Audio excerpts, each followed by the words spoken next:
Assalamualaikum warahmatullahi wabarakatuh. Ketemu lagi bersama saya Nursel Insani dalam channel Insan Pijar, menjadi insan pintar dengan belajar. Gak kerasa ya, sekarang kita sudah masuk ke sesi 10 nih untuk pembahasan hukum pidana khusus. Tema kali ini kita akan membahas mengenai delik dalam Undang-Undang Pengadilan Hak Asasi Manusia. Apa sih yang menarik? Yang menarik adalah kita sendiri tahu Indonesia tidak mengenal yang namanya asas retroaktif, tetapi lebih kepada asas non-retroaktif. Harus diketahui, di dalam Undang-Undang Pengadilan HAM, kita menerapkan loh yang namanya asas retroaktif. Berarti, setiap perbuatan yang terjadi jauh sebelum adanya undang-undang ini dapat diproses dengan undang-undang tersebut. Nah, bagaimana sih penjelasannya lebih lengkap lagi bersama saudara di sini? Kita akan langsung lihat pembahasannya.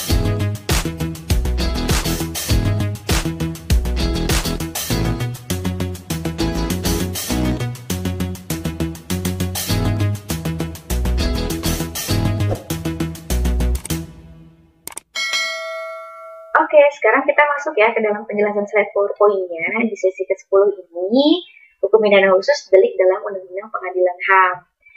Sebelum jauh kita membahas mengenai delik dalam Undang-Undang Pengadilan HAM ini, kita mau cari tahu nih, delik apa sih dalam Undang-Undang Pengadilan HAM. Alangkah baiknya kita mengetahui dulu istilah daripada HAM itu sendiri, hak asasi manusia itu sendiri. Nah, di sini di pendahuluan, untuk istilah daripada hak asasi manusia ini istilahnya muncul di Prancis, itu droit de l'homme. Kalau misalnya saya salah dalam pengucapan mohon dikoreksi gitu ya. Kemudian istilah Prancis ini droit de l'homme ini artinya adalah hak-hak manusia yang dalam bahasa Inggris disebut sebagai human right. Kemudian di dalam bahasa Belanda disebut sebagai mensenrechten. Untuk droit de l'homme ini dalam bahasa Prancis yang berarti hak-hak manusia.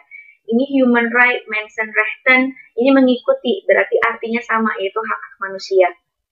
Di Indonesia sendiri kita tidak mengambil daripada istilah ini, tetapi istilah hak asasi manusia ini terjemahan dari basic right dari bahasa Inggris, yang mana dalam bahasa Belandanya disebut sebagai grondrechten. Ya, kita kenal sebagai hak asasi manusia. Jadi untuk di Prancis serta di Indonesia sendiri ini berbeda untuk penyebutan daripada hak tersebut ya.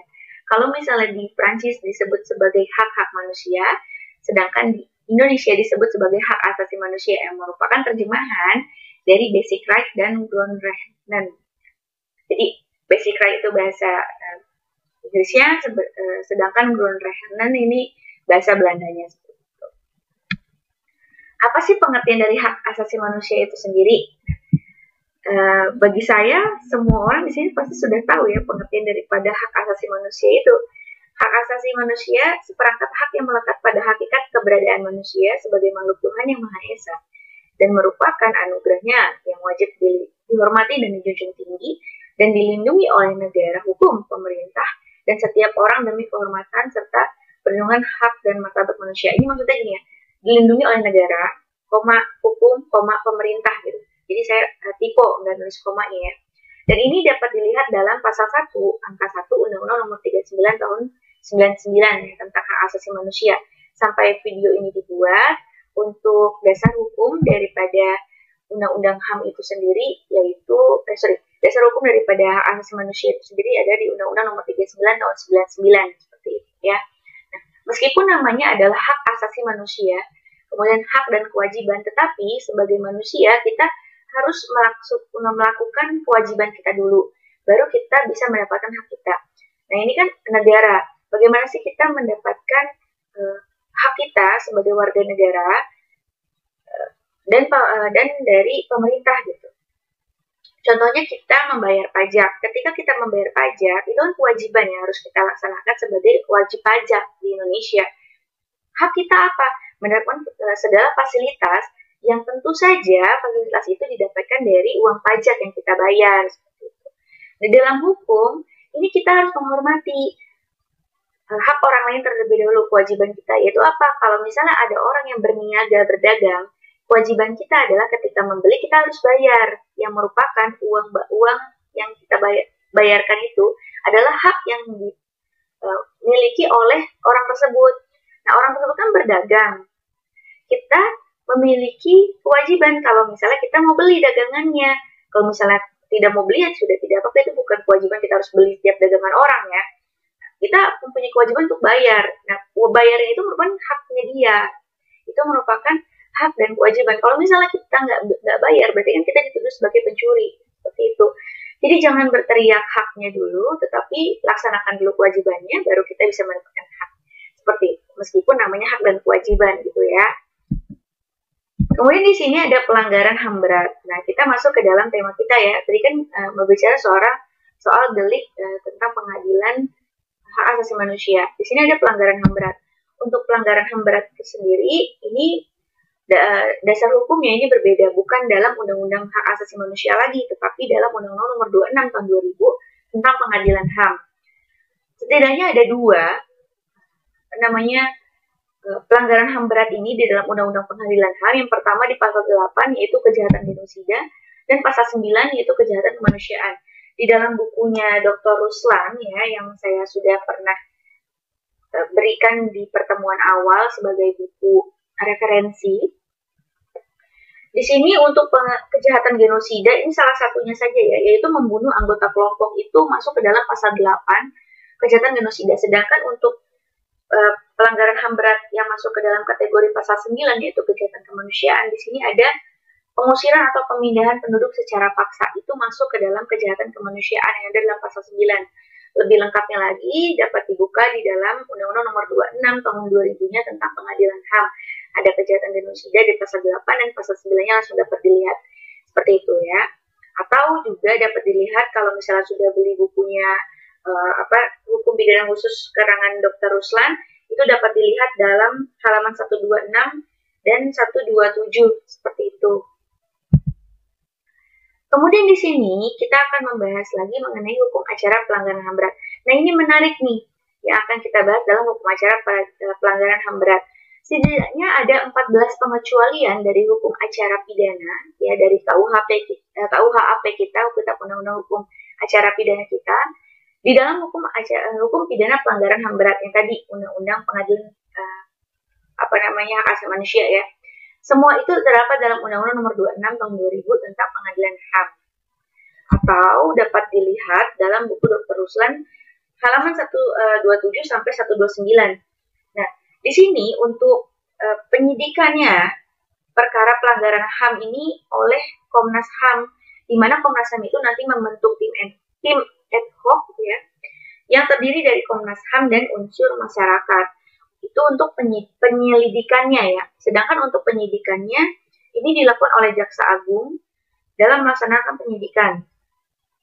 Nah, Jaksa Agung ini itu bisa mengangkat penyidik ad hoc dari unsur pemerintah dan atau masyarakat.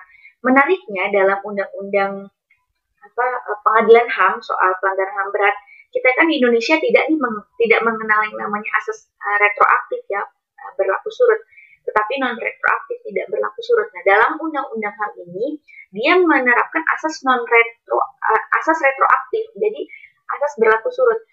Setiap perbuatan pelanggaran HAM berat yang terjadi sebelum diundangkannya undang-undang ini itu dapat diusut atau diproses dengan undang-undang ini.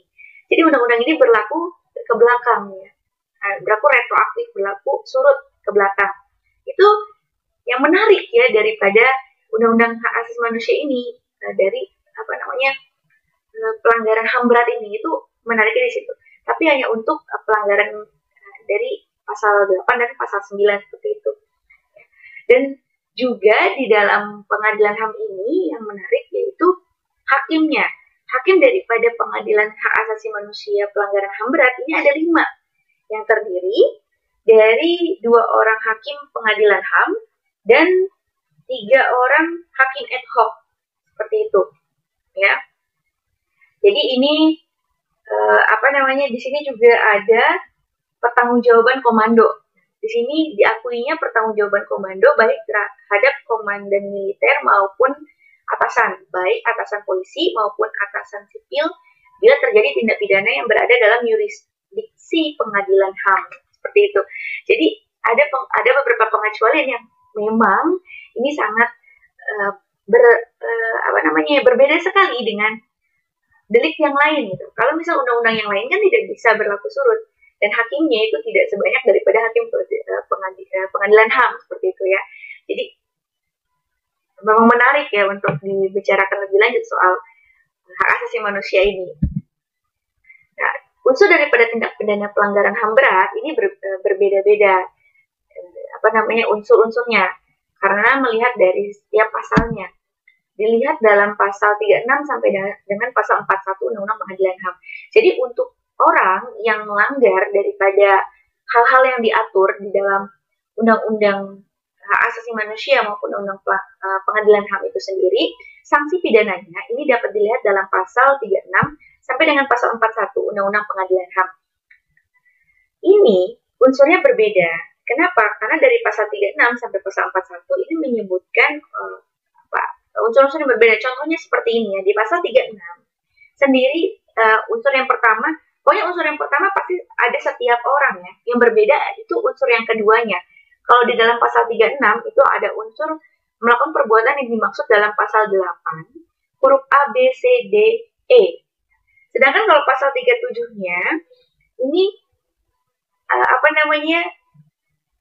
unsur yang keduanya itu berbeda, yaitu perbuatan dimaksud dalam pasal 9 huruf A, B, D, E, atau J. Nah, seperti itu.